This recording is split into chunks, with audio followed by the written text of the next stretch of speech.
So I am in the mall, and I kind of think this is kind of weird because, as you can see, there's not really anybody in the mall right now, and rightly so, it shouldn't be. We only here because we had to go to a store because Miss Shaw needs to grab something out of the store. But other than that, this is our first time since the pandemic started that we actually are in the mall, because if you're trying to avoid being around people and keep socially distanced safely, then the movies or the mall is probably not a place to go. So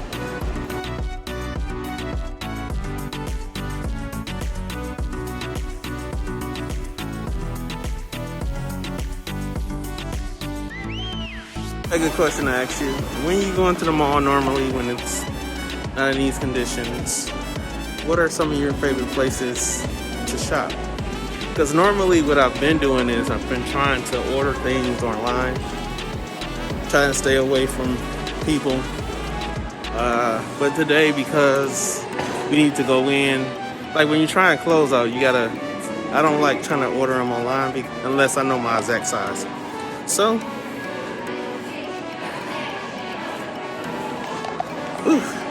this mask is making it difficult.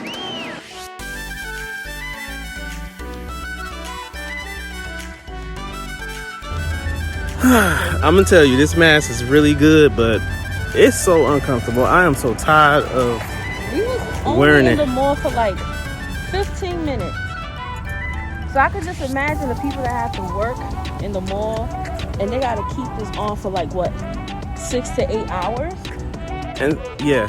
And so one of the things that I really want to talk about is, like, I seen a vlogger on YouTube talking about it, like, about the kids being in school. And it's like, if you have to wear these masks for several hours, and then you got to have mask breaks, and kids are not allowed to drink out of the water fountain, and kids, sometimes don't wash their hands.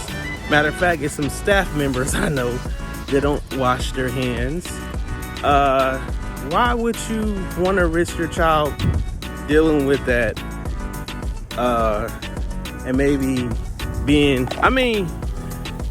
granted, I think we've come ways since, February and March, but imagine how many people have passed just because of what's going on. So please wear your mask, wash your hands, and if you have an option to keep your kids at home, I know that some people worried about their social development and stuff like that, but to be honest with you, can they really socialize in school?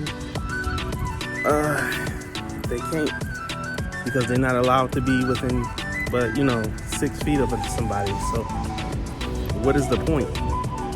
And so I'm not saying, I do kind of agree with a little bit of hybrid, them going maybe a few days and them at home a few days.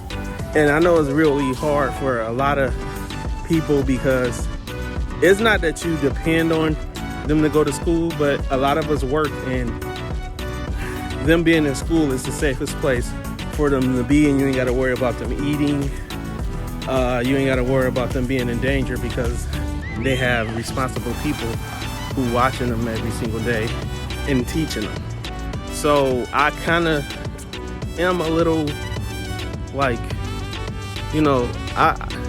because I understand that teachers are another line of defense for kids, and that it's good for them to not just be in the house all day either.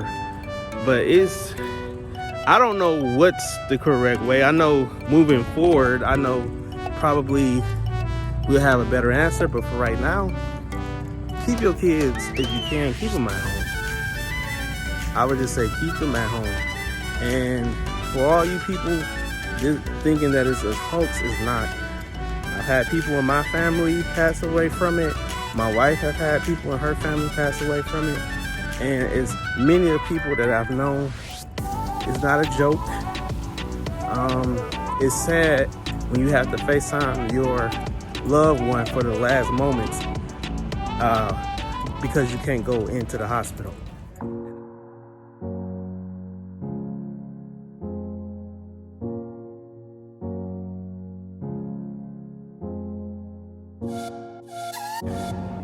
So we in our favorite place, and me and Sha is gonna be shopping for some what is it called, babes? The meat. It's beefless brown, so it's like a vegan meat, and she's gonna use it to make empanadas. What's nice about this meat is you can make spaghetti with it, you can do tacos with it. It's a whole bunch of different stuff. So since we don't eat like a lot of meat or anything like that, you've been eating this for a while now, right? I'm sorry, I ain't got no green peppers. No, we got no green peppers, but so that's it. So this is like a good meat substitute. It's plant-based. It's got 14 grams of protein in it. So if you're looking to replace like some deli meat or something, it tastes pretty decent though. And you can get the vegan mayonnaise right there to go with it with some bread or whatever else, but it tastes decent. One disclaimer: check some of your, even if it's say plant-based, if you're a vegan person or you're trying to go vegan, make sure that it can be plant-based, but that doesn't mean that it doesn't have like eggs or some other animal byproducts in it. So sometimes even if it says that it's plant-based, it actually can have, if you're trying to be vegan. Now if you're a vegetarian and you're eating more of vegetables and stuff like that, then maybe that might not bother you. And so, like I said before, we're not vegan, but we do enjoy a lot of vegan meals. So I want to show you, because I'm opening the refrigerator, these are some of the brands that we love to eat. They're meatless. It tastes really, really good. I don't want to show you my chicken nuggets because I don't want people buying them. They're not chicken though, but I guess we can show them. This is plant-based chicken nuggets and they're delicious.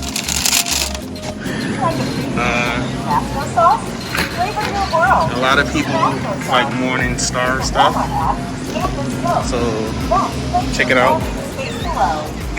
And so if you want to like make it, you usually get these Goyas. These are the smaller versions. The smaller version. You get the grande, and you use this meat. So I have another question. Is there any people that you know of, you're thinking about going plant-based mostly? Maybe not to the point of being a vegan, but do you think it's hard or you think it's easy, in your opinion? Because honestly, I would say it can be expensive, but sometimes it's some cheap stuff that you can actually find and, eat a good plant-based diet. So that's about it. So I got a question I got you. Is anybody reading any books right now since we're in, we're not in quarantine, so, but a lot of people are just staying home. Is there any good books that you can suggest to me? Because right now I'm reading a leadership book. I'm reading the Bible. Oh, they got the Berenstein Bears. Where? Berenstein Bears? Right there, next to the blue Guess Who's elbow. Oh, nice. I ain't gonna lie. I read this book when I was a little kid. Yes. I love this book. And who doesn't like Pete the cat? They have a Baby Shark book. Trick or Treat Baby Shark right here. Trick or Treat Baby Shark. Wow. This looks like a book good for Omer. Today I'm at in Shaw's house because, as you can see, there goes the switch. Now normally, this is how it always goes. Why is it that every time you don't have the money for stuff, it's there? But as soon as I had money literally put away aside, because I wanted to buy this, but everybody's idea, I guess, during the pandemic was to buy one. It's like it's laughing at me in the face. Like, you know how bad I want one so bad? And I'm not gonna dip into my business money and stuff like that, but this is a shame before God. All this time, and now it want to show up. Well, this is the end of our vlog. Thank you for watching, spending the day with us as we go shopping. I want to thank everyone who subscribed. If you're not a subscriber, please hit that subscribe button. If you liked it, please give us a thumbs up. Make sure you leave some comments below on what you like or what you would like to see us do. And that's pretty much it. Is there anything that you would like to say, Sha? Mommy, I love you. Mommy, she loves you. Also, if you want to see how, Sha does her empanadas, that video is coming soon. So, see you guys later.